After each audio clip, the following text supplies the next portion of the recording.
যে হিন্দু মৰিলে মানে দুখ লাগে আৰু মুছলমান মৰিলে সুখ লাগে নেকি? আচলতে কিছুমান কথা দেখা পালে চুপচাপ থাকিবলৈ নোৱাৰো। আজি জানো এইখিনি কথাই বহুত কিছুমানৰ মনত বেয়া লাগিব, কিন্তু উপায় নাই। কাৰণ আজি কিছুদিনৰ আগত বাংলাদেশত যেতিয়া এজন হিন্দু যুৱকক যেতিয়া মৰিয়াই মৰিয়াই মাৰি পেলাইছিলে, আমি সকলোৱে তাৰে প্ৰতিবাদ কৰিছিলো। আৰু অসমতো আমি প্ৰথম মুছলমানে আমি সকলোৱে মিলি প্ৰতিবাদ কৰিছিলো। কাৰণ ইয়াতে হিন্দু মুছলমানৰ কথা নাছিলে, ইয়াতে কথা আছিলে এজন নিৰ্দোষী মানুহক কিয় এনেকে মাৰি পেলাব। কিন্তু আজি অসমত তেজপুৰত যেতিয়া বাবুল আলীৰ লগত তেনেকুৱা এটা ঘটনা ঘটিলে, যোনজন ল'ৰা ইষ্টেমাত গৈছিলে, তাৰপিছত ৰহস্যজনক হিচাপে তেখেতৰ মৃতদেহ পোৱা গৈছে। তাৰপিছত এতিয়া যিমানখিনি গম পোৱা গ'লো যে 4-5জন যিখিনি হত্যাত জড়িত আছে, তেখেতৰ 4-5জনে আছে এইকেইটা হিন্দু যুৱক।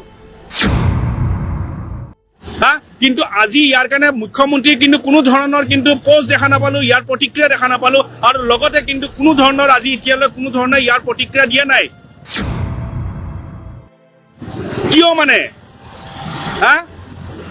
বেয়া লাগে আচলতে জানে এইবিলাক বস্তু দেখা পালে। ইয়াৰ পৰা আচলতে এটা বস্তু বুজি পোৱা যায় যে হিন্দু মৰিলে মানে দুখ লাগে আৰু মুছলমান মৰিলে সুখ লাগে নেকি? এতিয়া আমি সেইটোৱে বুজি পাম যে হিন্দু মৰিলে দুখ লাগে, মুছলমান মৰিলে সুখ লাগে।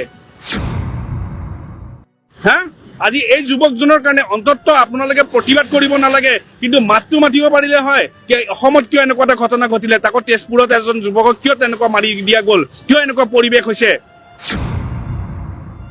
মই সদায় কওঁ যে যোনখন দেশে বাংলাদেশে হওক, পাকিস্তানে হওক, য'তে ভাৰততে হওক, য'তে মাইনৰিটি আজিৰ তাৰিখত সকলো জেগাতে মাইনৰিটিয়ে যিমান অসুবিধা পাই আছে, সেই মাইনৰিটিখিনি সকলোৱে সুৰক্ষা পাব লাগে।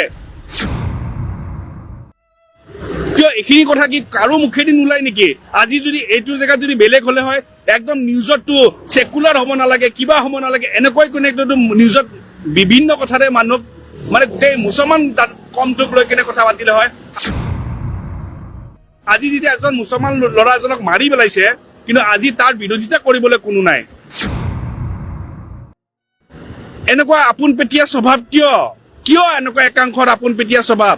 আপোনালোকে মেইন কমিউনিয়েল হয়, আপোনালোকৰ কাৰণে আমাৰ নিচিনা মানুহ কমিউনিয়েল হ'ব নিচিনা বিচাৰো। কিয় বিচাৰো জানেনে? আমিও বিচাৰো যে আপোনালোকে মাত মাতক। যেতিয়া এজন হিন্দুৱে মাৰ খাই, হিন্দুৱে মৰে, তেতিয়া আমি মাত মাতো। কিয় আমাৰ মনত কেতিয়া কমিউনেল ভাৱ নাথাকে? আমি ভাবো যে ভাইচাৰা, কিয় এজনক মাৰিব, কিয় আমি বহি থাকিম, আমি সকলোৱে মাত মাতো। কিন্তু আমাৰ এজন মুছলমানক যেতিয়া এনেকৈ মাৰি দিয়ে, তেতিয়া আপোনালোকৰ যদি কোনোবা হিন্দু নাম ওলায়, আপোনালোকে কিয় চুপচাপ হৈ কিনে চাই থাকে?